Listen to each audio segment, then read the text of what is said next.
당신은 지금 어떤 기쁨을 꿈꾸고 계십니까? 당신이 원하는 그 기쁨이 정말 하나님이 준비하신 기쁨일까요? 하나님은 당신의 인생의 기쁨을 예비해 두셨습니다. 그런데 많은 사람들은 그 기쁨을 보기도 전에 포기합니다. 그 이유는 기쁨이 고통의 반대편이 아니라 고통의 한가운데서 생겨나기 때문입니다. 하나님이 주시는 기쁨은 이 세상이 주는 쾌락과 다릅니다. 순간의 자극이 아니라 영혼을 흔드는 능력입니다. 그래서 사탄은 당신이 기쁨을 보지 못하도록 가장 먼저 마음을 공격합니다. 왜냐하면 기쁨을 빼앗으면 사명도 빼앗기기 때문입니다. 기쁨을 잃은 성도는 기도하지 않고 말씀도 멀어지고 결국 방향을 잃고 무너집니다. 그래서 성경은 빌립보서 4장 4절에서 주 안에서 항상 기뻐하라고 명령합니다. 이것은 기쁨이 선택이 아니라 생존 전략이라는 뜻입니다. 당신이 기뻐할 때 어둠은 당신을 삼킬 수 없습니다. 오늘 당신에게 주시는 첫 번째 핵심 통찰은 이것입니다. 하나님이 준비하신 기쁨은 항상 시련 속에서 시작된다는 사실입니다.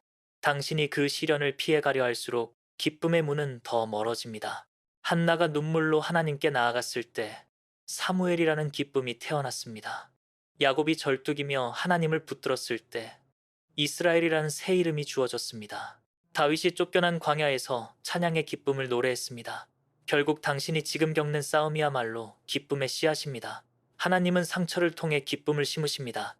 왜냐하면 상처가 없으면 그 기쁨이 어디서 왔는지 잊어버리기 때문입니다. 이사야 61장 3절이 말하듯 하나님은 슬픔 대신 기쁨의 관을 씌우십니다. 하나님은 당신의 눈물 한 방울도 허비하지 않으시며 반드시 기쁨으로 보상하십니다.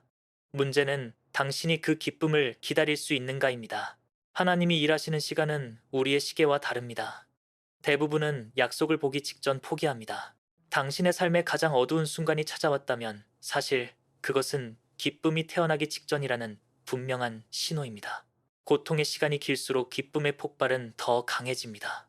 하나님은 지금 당신을 너무나 깊이 사랑하시기 때문에 당신을 흔드십니다. 그 흔들림 속에서 당신의 믿음이 깊어지고 결국 그 믿음 위에 기쁨이 자리 잡게 됩니다. 그러므로 흔들리는 당신을 부끄러워하지 마십시오. 하나님은 흔들림을 사용해 가장 견고한 기쁨을 준비하신다는 진리를 꼭 기억하십시오. 이제 두 번째 핵심 통찰입니다. 하나님이 준비하신 기쁨은 반드시 성령의 통치를 따를 때 열립니다. 성령 없는 기쁨은 오래가지 못합니다. 그래서 갈라디아서 5장 22절은 기쁨을 성령의 열매라고 말합니다. 기쁨은 열심이 아니라 열매입니다.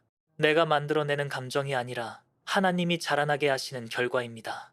당신이 기쁨을 잃은 이유는 기쁨을 스스로 만들려 했기 때문일 수 있습니다.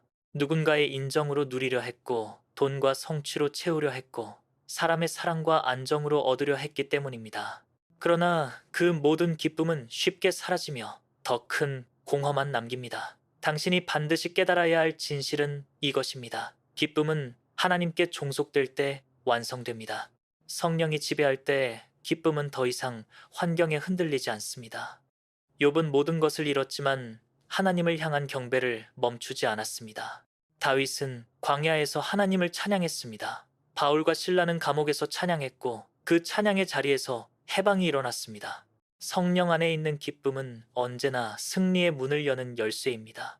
당신의 상황이 감옥처럼 느껴지더라도 하나님은 그 자리를 기쁨의 무대로 바꾸실 수 있습니다. 지금 성령께서 당신의 마음을 두드리며 이렇게 말씀하십니다.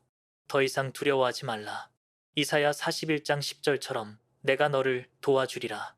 그러니 당신의 기쁨을 막아온 죄의 습관을 내려놓고 하나님의 손을 꽉 붙드십시오. 성령은 당신을 무너뜨리지 않고 반드시 일으키십니다. 오늘 하나님이 당신 안에서 회복시키실 가장 강력한 능력은 바로 기쁨입니다. 기쁨은 영혼의 산소입니다. 꺼져가는 믿음을 다시 타오르게 하는 불꽃입니다. 무기력한 삶을 다시 달려가게 하는 힘입니다. 이 기쁨은 하늘이 주는 것이기에 세상은 절대 빼앗을 수 없습니다. 그러므로 다시 웃으십시오. 다시 기대하십시오. 다시 하나님께 손을 들고 선언하십시오. 주님, 제 기쁨을 회복시키소서. 당신이 이 기도를 올리는 순간 하나님은 이미 일하기 시작하셨습니다. 당신은 혼자가 아닙니다. 당신의 기쁨은 이미 준비되어 있습니다. 당신이 걸어갈 다음 길 위에 하나님은 기쁨의 깃발을 세워두셨습니다. 그리고 곧 당신의 입술에서 이렇게 고백하게 될 것입니다. 하나님이 나에게 놀라운 일을 행하셨다. 당신의 삶에 준비된 기쁨은 생각보다 훨씬 더 가까이에 있습니다.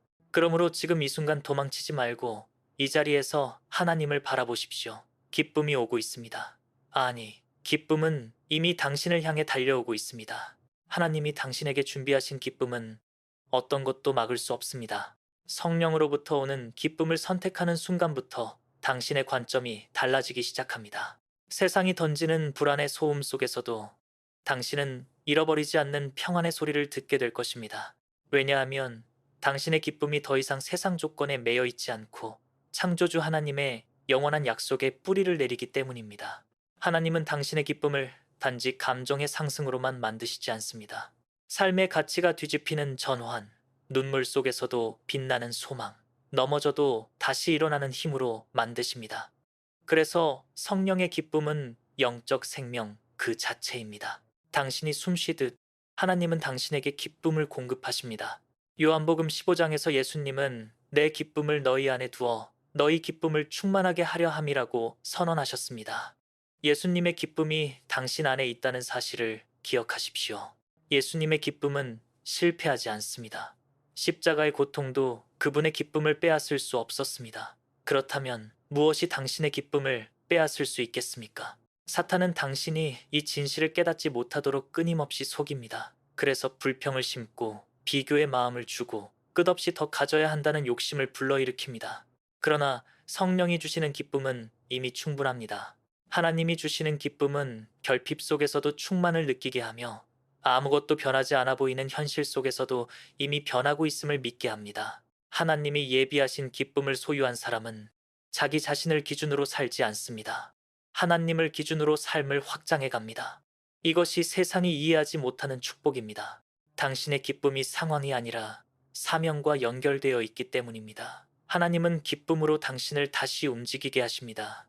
쓰러진 자리에서 다시 일어나게 하시고 멈춘 곳에서 다시 걷게 하시고 무너진 꿈 위에 새로운 소망을 세우게 하십니다.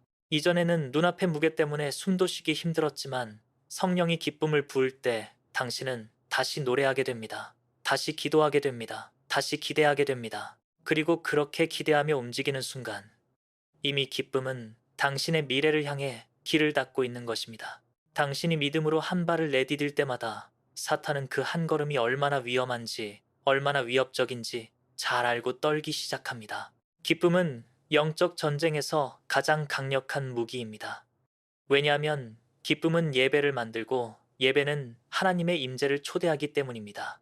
하나님의 임재가 임할 때 어둠은 한순간도 버티지 못합니다. 그러므로 오늘 당신이 선택해야 할 것은 하나입니다. 기쁨을 빼앗기지 않는 삶, 기쁨을 조건이 아닌 정체성으로 붙드는 삶입니다. 당신의 정체성은 환경이 아니라 하나님에게서 옵니다. 기쁨을 훈련하십시오. 기쁨을 결단하십시오. 기쁨을 선언하십시오. 하나님은 당신의 작은 믿음의 선언에도 응답하십니다. 아무것도 느껴지지 않을 때도 입술로 고백하십시오. 주님, 저에게 이미 기쁨이 있습니다. 그러면 성령이 그 고백을 현실로 바꾸십니다. 이것이 믿음의 기적입니다. 하나님은 당신을 결코 기쁨 없이 살게 하시지 않습니다. 어떤 공격도, 어떤 거절도, 어떤 절망도 하나님이 준비하신 기쁨보다 강하지 않습니다. 그러니 두려워하지 마십시오. 설령 오늘 당신의 삶에 아무 변화가 보이지 않아도 그 기쁨은 이미 자라나고 있습니다. 씨앗은 땅속에서 조용히 자라듯 당신 안의 기쁨도 보이지 않는 곳에서 준비되고 있습니다. 그리고 때가 되면 하나님은 모든 사람들이 보도록 그 기쁨을 크게 들어 올리실 것입니다. 그때 사람들은 놀라며 이렇게 말할 것입니다. 당신에게 무슨 일이 일어난 겁니까? 어떻게 이렇게 달라질 수 있습니까? 당신은 미소를 지으며 대답할 수 있을 것입니다. 하나님이 제 안에 기쁨을 심으셨습니다. 이것이 하나님이 계획하신 이야기입니다. 당신의 인생을 통해 영광 받으실 그분의 시나리오입니다. 그러니 과거를 자책하지 말고 현재를 두려워하지 말고 미래를 의심하지 마십시오. 하나님은 당신의 기쁨을 강하게 만들고 계십니다. 이 기쁨은 쉽게 사라지지 않습니다. 다시 흔들려도 무너지지 않습니다. 오히려 흔들림 속에서 더 깊게 뿌리를 내립니다. 당신의 영혼이 깨어날 것입니다. 눈물이 감격으로 바뀔 것이며 탄식이 찬양으로 변화될 것입니다. 전에는 피하고 숨기던 삶이 이제는 담대히 걷는 삶으로 변할 것입니다. 오늘 하나님이 당신에게 말씀하십니다. 기뻐하라. 내가 너와 함께 하겠다. 이 약속이 당신의 심장 위에 새겨질 것입니다. 약속 위에 선 사람은 어떤 파도도 두렵지 않습니다. 하나님이 당신에게 준비하신 기쁨은 단지 감정 회복이 아닙니다. 인생 회복입니다. 관계 회복입니다. 부르심 회복입니다. 그리고 결국 당신이 끝까지 달려갈 수 있는 힘입니다. 주님 안에서 기뻐할 때 사명은 다시 빛나고 방향은 다시 선명해지고 삶은 다시 살아납니다. 오늘 이 진리가 당신을 일으킬 것입니다. 그러므로 지금 이 순간 결단하십시오. 나는 기쁨을 포기하지 않겠습니다. 나는 기쁨을 선택하겠습니다. 왜냐하면 하나님이 당신에게 준비하신 기쁨은 오늘도 그리고 내일도 당신을 향해 강하게 흐르고 있기 때문입니다. 이 사역은 깨어있는 영혼들을 세우기 위한 작은 등불입니다. 당신의 기도와 멤버십 후원이 이 불빛을 지켜줍니다. 하나님 나라를 세우는 동역의 손길로 함께 해주세요. 오늘 영상이 당신의 마음을 흔들었다면 그건 하나님께서 지금 당신을 부르고 계신다는 뜻입니다. 깨어있는 자로 서서 이 세대의 어둠 속에 작은 빛이 되어주세요. 구독과 좋아요는 이 메시지가 더 많은 영혼에게 닿을 수 있도록 돕는 통로가 됩니다. 그리고 당신의 생각과 깨달음을 다른 분들과 공유할 수 있게 댓글로 남겨주세요. 당신의 한 문장이 또 다른 영혼을 깨울 수 있습니다.